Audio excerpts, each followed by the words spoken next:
Attention, si vous écoutez Exquise Fiction pour la première fois, il est impératif de commencer par l'épisode numéro 1. Alors, à tout à l'heure.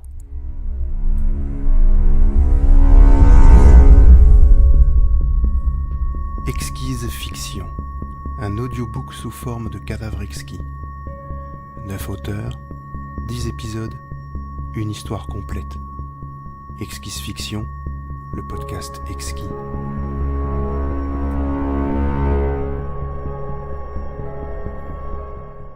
Le dernier lupanar avant la fin du monde, épisode 02. Écrit et lu par Willem Horn du podcast Hyperdrive, le podcast intergalactique. Vince ne s'attendait pas à ça, il devait l'admettre. Pour que les Andropatrol se mettent ainsi au garde à vous, cet invité mystère ne pouvait être qu'une huile.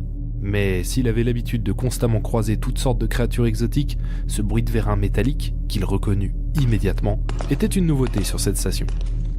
Le MPV, une machine de présence virtuelle, un robot contrôlé à distance par une personne considérant l'autre comme une menace. Il était là, devant la porte ouverte. Sa silhouette tubulaire en était presque grotesque, avec son écran en guise de tête. Cette allure rustique rappelait à tous que ces machines étaient à l'origine conçues pour les contremettre des mines d'uranium, ces derniers envoyant des centaines de personnes à la mort en creusant un sous-sol instable et toxique.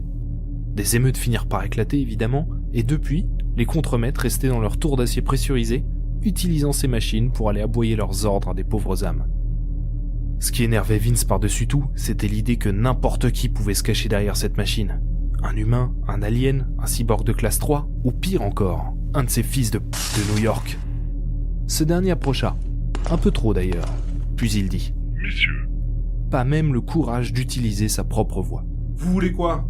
Cette question sèche et directe déclencha une légère variation de l'avatar numérique du MPV. On aurait presque pu dire qu'il souriait. Vince Delane, ingénieur pour la Starshot Company. Le mini-blaster trouvé sur vous tout à l'heure m'a intrigué. Ancien membre des forces de police de Nova, impliqué dans le meurtre de la... Vince n'avait pas envie qu'on lui déroule son CV. Surtout ici, devant Undersco. Il l'interrompit encore. « Vous voulez quoi, bon sang ?» Le MPV déploya sa lentille Roda, projetant l'image brouillée d'un individu se battant contre 2 Andropatrol. Ce dernier semblait inhumain, maîtrisant à lui seul des unités de sécurité d'ordinaire implacables. Un frisson traversa la nuque de Vince lorsqu'il réalisa qui était cette personne. C'était V, comme il ne l'avait jamais vu. Puissant, précis, déterminé, il lui fit penser à un de ses membres des forces spéciales de la Nouvelle Terre.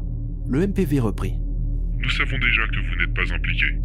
En échange de vos services, nous pourrions vous laisser quitter la station comme prévu, vivant et libre. » Vince était cuit.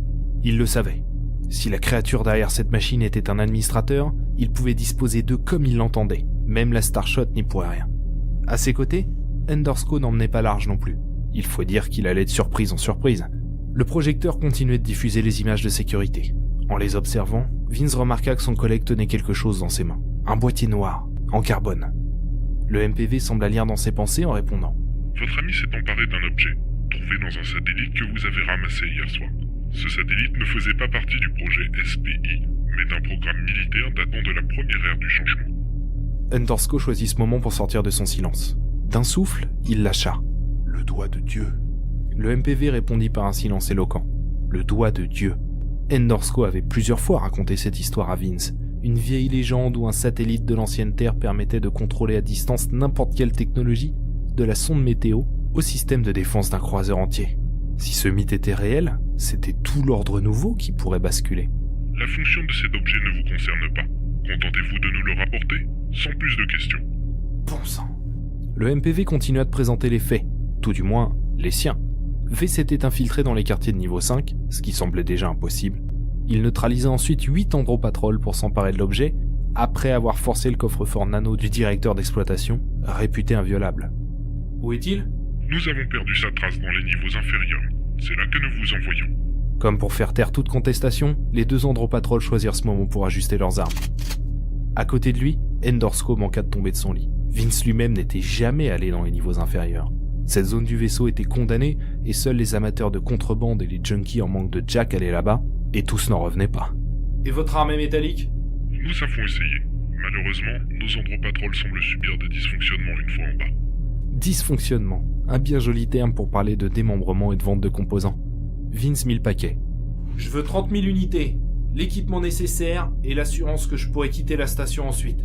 À tout jamais. Vous aurez tous les deux ce que vous désirez, et cette somme sera versée à chacun de vous une fois le travail terminé. Vince leva un sourcil.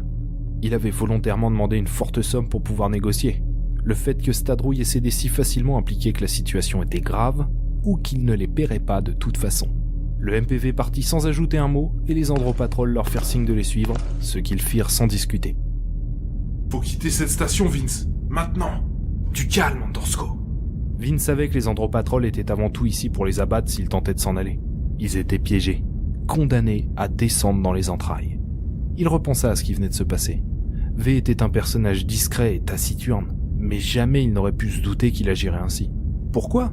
Quel était l'intérêt de faire ça pour une personne dont le seul but dans la vie était d'économiser pour se payer un appartement sur Belgium ? L'argent ? À qui pourrait-il revendre un truc pareil ? Vince était inquiet à l'idée de descendre dans les niveaux inférieurs. Il faudrait être cinglé pour ne pas l'être. Andorsko, lui, aurait donné tout ce qu'il avait pour retrouver son rencard et une vie normale. Mais il lui serait très utile dans cette expédition, rien que pour ses contacts. Lui-même n'était jamais descendu, mais quelques mauvaises fréquentations lui remontaient régulièrement des composants pour rafistoler la navette. Alors qu'il récupérait son mini-blaster, un gilet technique et quelques outils, son inquiétude fit peu à peu place à un sentiment qu'il pensait avoir oublié, la détermination.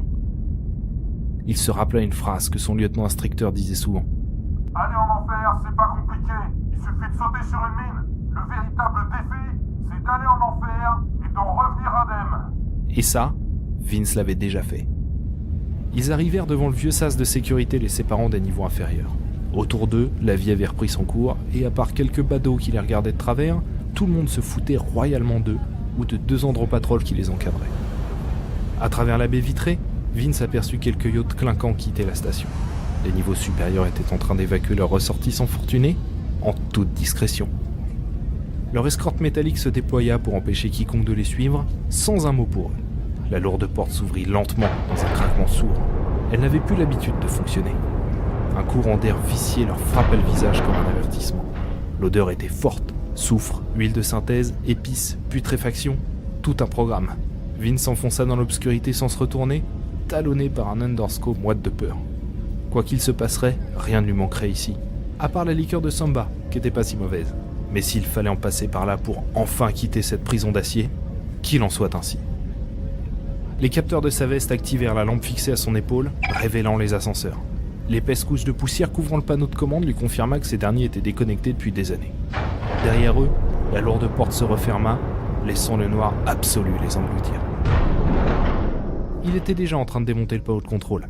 Il avait 253 niveaux à descendre pour rejoindre la dernière position connue de V, et il était hors de question de les faire à pied.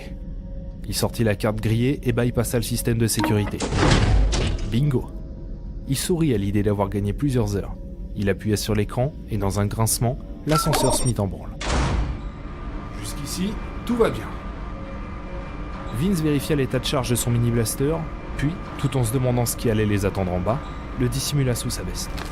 Les niveaux inférieurs échappaient à tout contrôle depuis des décennies. Tout pouvait arriver, le pire comme le meilleur. Il fallait être constamment sur ses gardes. C'est alors que, comme pour approuver cette pensée, l'ascenseur s'immobilisa net. C'est pas vrai. Puis lâcha. Suivez les aventures de Vince Parsec, Andorsko Maverick et Vedetta dans le prochain épisode exquis du dernier lupanar avant la fin du monde.